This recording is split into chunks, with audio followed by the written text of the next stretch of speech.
안녕하세요. 2023년 Fast MRI 챌린지에 참가한 팀 SM 플레이어입니다. 저희의 슬라이드는 Motivation, Strategy, Overview, Details, Uniqueness 순으로 구성되어 있습니다. 최근에 AI 분야에서는 ChatGPT를 필두로 한 LLM이 큰 인기를 끌었습니다. 저희는 이에 대해 조사하며 어려운 태스크일수록 모델 크기가 매우 중요하다고 느꼈고, 모델 아키텍처에 집중하기보다 파라미터 넘버를 개선하는 거에 더 초점을 맞추고자 했습니다. 저희는 LLM의 성공 배경에 크게 4가지의 키포인트가 있다고 생각하였고, 이를 저희 학습 과정에 적극적으로 차용하고자 했습니다. 첫 번째 키는 우선 파라미터 수의 Extensive Increasement라고 생각했습니다. 이번 대회에서 Acceleration Par 마스크에 대한 Reconstruction 태스크도 추가되었기에 이런 더 어려운 태스크를 해결하기 위해서는 훨씬 더 많은 파라미터 수를 사용해야겠다고 생각했습니다. 두 번째 키는 큰 모델을 학습하기 위한 매우 큰 데이터셋입니다. 저희 대회에서는 데이터 수가 6,400개 슬라이스 정도로 매우 작은데, 이를 어떻게 효율적으로 어그멘테이션 하여 실질적으로 더 큰 데이터셋을 만들 수 있을지가 관건이 될 것이라 생각했습니다. 세 번째 키는 큰 모델을 학습하기 위해 많은 GPU가 주어져야 한다고 생각했습니다. 하지만 이번 대회에서는 GPU가 한 개밖에 주어지지 않으므로 어떻게 GPU 하나를 잘 사용하여 여러 개의 GPU의 효과를 낼 수 있을지가 관건이라 생각했습니다. 마지막 키는 이렇게 주어진 자원을 어떻게 효율적으로 훈련시키냐입니다. 이에 저희는 어떻게 효율적으로 학습할지 스케줄링과 이러한 부분들을 많이 고민하였습니다. 저희는 이번 대회에서 크게 3가지의 챌린지가 있다고 판단을 했습니다. 먼저 첫 번째로 GPU의 VRAM이 매우 작다는 건데요. 8GB의 GPU VRAM이 이번 대회에서 주어졌는데, 이 GPU로는 저희가 이제 잘 알고 있는 라지 모델에 대해서는 트레이닝하기 충분치 않다고 판단을 했습니다. 물론 이제 기존에 잘 알려진 유넷 같은 스몰 모델을 트레이닝하는 거에 있어서는 이피션트하지만 좀 더 높은 점수를 얻기 위해서는 이 메소드가 좋지 않고 이제 라지 모델을 트레이닝하는 것이 불가피하다고 생각을 했습니다. 그래서 이 메모리 헝그리 프로블럼을 어떻게 해결할지가 이번 챌린지의 첫 번째 관건이라고 생각을 했습니다.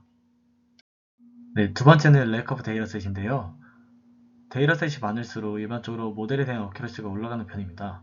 하지만 이번 대회에서는 엑셀레이션 4에 대해서는 203명, 엑셀레이션 8에 대해서는 204명의 데이터가 주어져서 이 데이터들로만 학습을 시키기에는 충분치 않다고 판단을 했습니다. 네, 그래서 잘 알려진 브렉스루로 이제 데이터 어그멘테이션이 있는데, 이미지 어그멘테이션 같은 경우에는 이제 잘 알려진 트랜스포메이션인 플립, 로테이트, 어파인 같은 이런 트랜스포메이션 사용하면 됩니다. 하지만 K-스페이스에 관해서는 데이터 어그멘테이션이 잘 알려져 있지 않기 때문에 어떠한 방법으로 K-스페이스 어그멘테이션을 적용해야 될지 좀 고민했습니다. 네, 마지막으로는 좀 더 효율적인 트레이닝 테크닉에 대해서 고민을 했습니다. 저희한테 주어진 GPU는 한 개밖에 없기 때문에 주어진 GPU에 대해서 어떻게 하면 최대의 효율을 끌어낼 수 있을지 고민을 했습니다. 네, 구체적으로는 어떠한 프리 프로세싱을 거쳐야 좀 더 주어진 GPU에 대해서 좀 더 빠르고 효율적으로 트레이닝할 수 있을지 고민을 했고, 배치 사이즈도 어떻게 하면 높일 수 있을지 고민을 했습니다. 마지막으로는 러닝 레이트 뿐만 아니라 다양한 수치들에 대해서 어떠한 스케줄링을 적용해야 될지 그것도 고민을 했습니다. 앞서 말씀드렸다시피 이번 대회에서는 GPU를 하나밖에 사용하지 못합니다. 이에 저희는 어떠한 과정에서 GPU 메모리를 많이 소모하는지 트레이닝 과정을 파악해보고자 했습니다.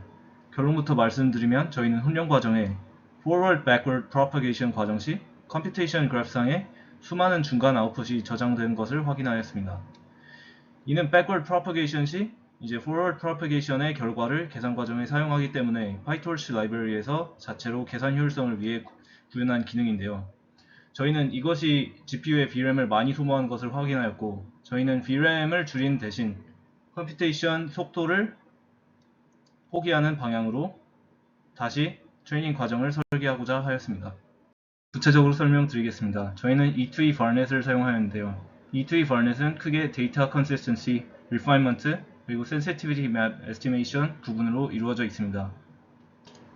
이 중 저희는 Refinement 부분을 확인하였는데요. Refinement 부분은 여러 개의 서브 모듈이 이어져 있는 캐스케이드 구조로 이루어져 있습니다. 이 캐스케이드 구조상에서는 중간중간에 계속 아웃풋이 나오고, 이를 데이터 컨시스턴시를 위해서 기존의 인풋으로 들어가는 K-스페이스를 집어 넣어주고 그런 과정이 포함되어 있는데요. 이렇게 서브 모듈이 연속적으로 이어져 있는 구조에서 중간중간에 저희는 중간 아웃풋이 많이 생성되는 것을 알 수 있었고, 이 캐스케이드 구조의 길이가 늘어날수록 VRAM이 기하급수적으로 늘어나는 것을 확인할 수 있었습니다. 저희는 바르넷의 캐스케이드 구조에서 나오는 intermediate output을 최대한 줄이기로 하였습니다. 그래서 forward 과정에서 나오는 아웃풋을 저장하지 않고 backward propagation 시 forward propagation을 한 번 더 거치는 과정을 통해서 VRAM을 늘리고 트레이닝 스피드를 늘리는 그런 트레이드오프를 선택하였습니다. 저희는 배치 사이즈를 늘리기 위해서 gradient accumulation 방법을 사용하였습니다. gradient accumulation 방법은 큰 배치 사이즈를 한 번의 과정에 사용하는 대신 여러 개의 작은 배치 사이즈의 배치들로 나누어서 이 과정에서 나오는 그레디언트들을 다 합하여 한 번에 업데이트에 사용하는 방식입니다. 이를 통해서 배치 사이즈를 매우 크게 늘릴 수 있었습니다. 두 번째로는 K-스페이스 어그멘테이션입니다. 앞서 말씀드렸다시피 I-스페이스 어그멘테이션은 비교적 쉬우나 K-스페이스 어그멘테이션은 좀 어렵다고 생각을 해서 여러 논문을 찾아보다가 MR 어그먼트라는 논문을 찾게 되었습니다. MR 어그먼트의 모티베이션은 기존 K-스페이스 데이터를 측정할 때 나오는 인스트루멘탈 노이즈를 어떻게 하면 잘 프리서베이션 할 수 있을까에 대한 것입니다. 그래서 이 논문에 주장하는 것은 각 채널별로 걸려있는 인스트루멘탈 노이즈에 대해서 센스티메이터를 곱한 결과를 어그멘테이션에 이용을 하면은 기존의 노이즈의 디스트리뷰션을 어느 정도 유지할 수 있다에 관한 것이고, 저희는 이것을 저희 이번 메소드에 사용하기로 했습니다. 마지막으로 저희는 좀 더 이피션트한 트레이닝 스트래티지를 좀 더 고민을 했습니다. 먼저 스케줄 스트래티지 같은 경우에는 앞서 설명드렸던 MR 어그먼트와 같은 것들을 얼마나 적용할지 그 프로바빌리티를 스케줄링하는 것을 했고, 또 배치 사이즈, 러닝 레이트와 같은 기본적인 수치들도 스케줄링해서 어떻게 하면 좀 더 좋은 결과를 얻어낼 수 있을지에 대해서 많은 실험을 거쳤습니다.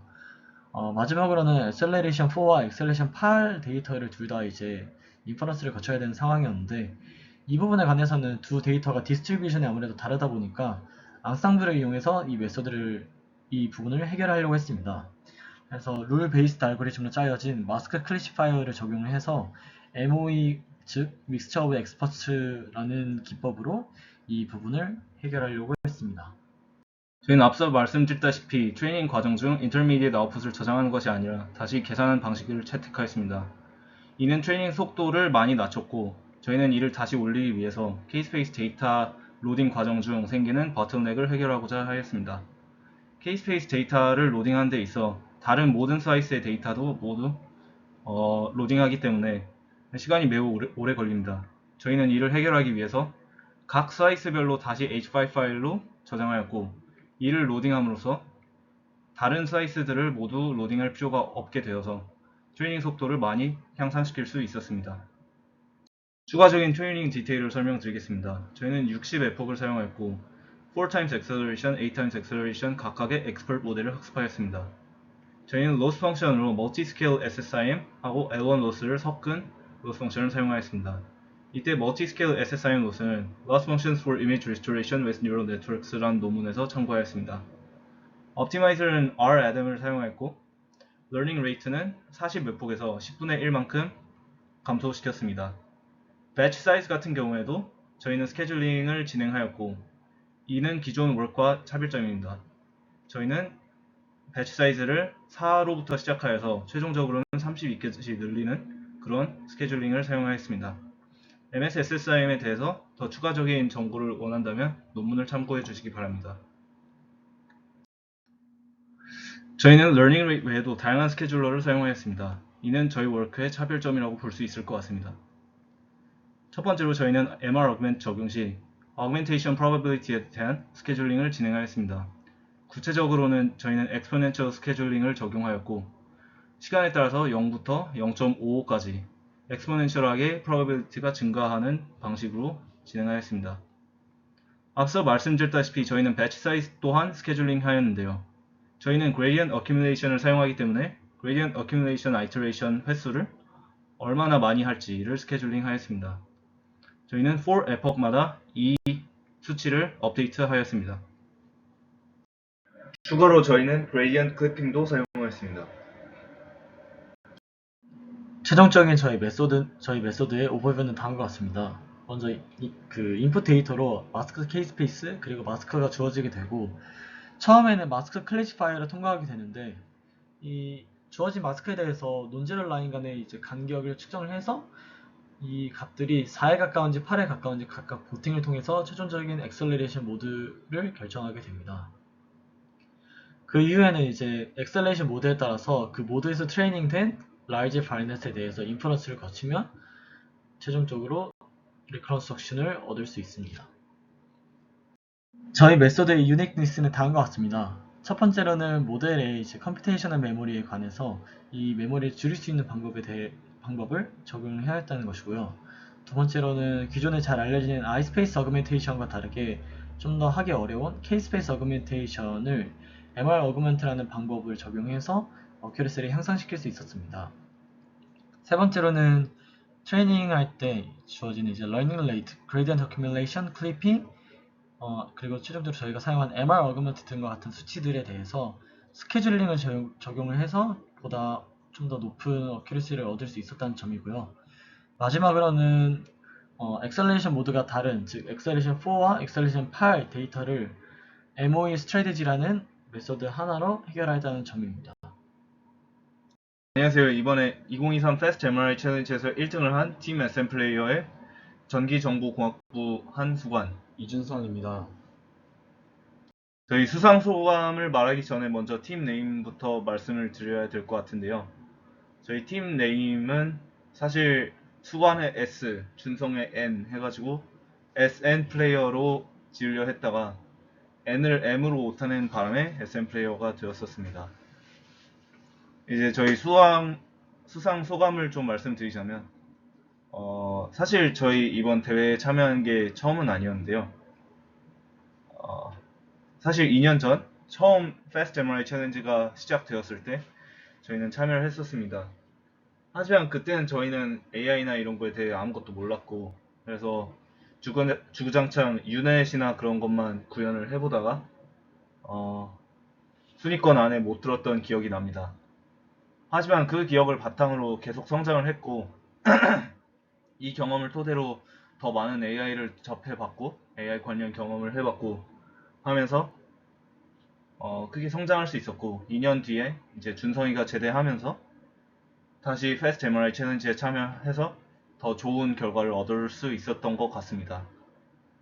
그래서 말씀드리고 싶은 점은 꼭 이 대회를 뭐 수상이나 아니면 돈 같은 것을 목표로 참여한 것이 아니라 MRI나 아니면 AI 임플레멘테이션에 대한 좋은 경험이라고 생각하고 배우는 것도 좋은 자세라고 생각을 합니다. 네, 저희가 이번 2023 페스트 마라지 챌린지를 하면서 가장 중요하게 느낀 것은 이제 데이터 비주얼라이제이션인데요.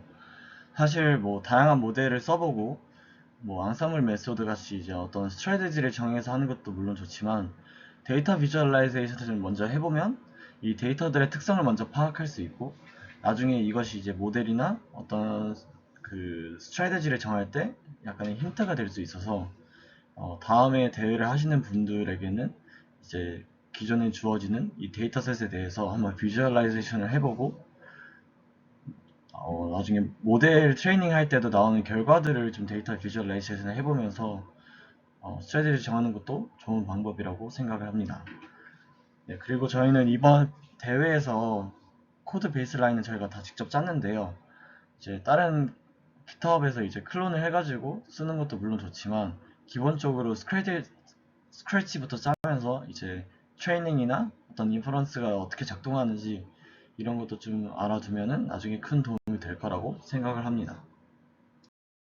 수상 소감을 마무리하기에 앞서 저희는 앞으로도 이제 AI 임플레멘테이션이나 아니면 다양한 프로젝트를 진행할 예정인데요.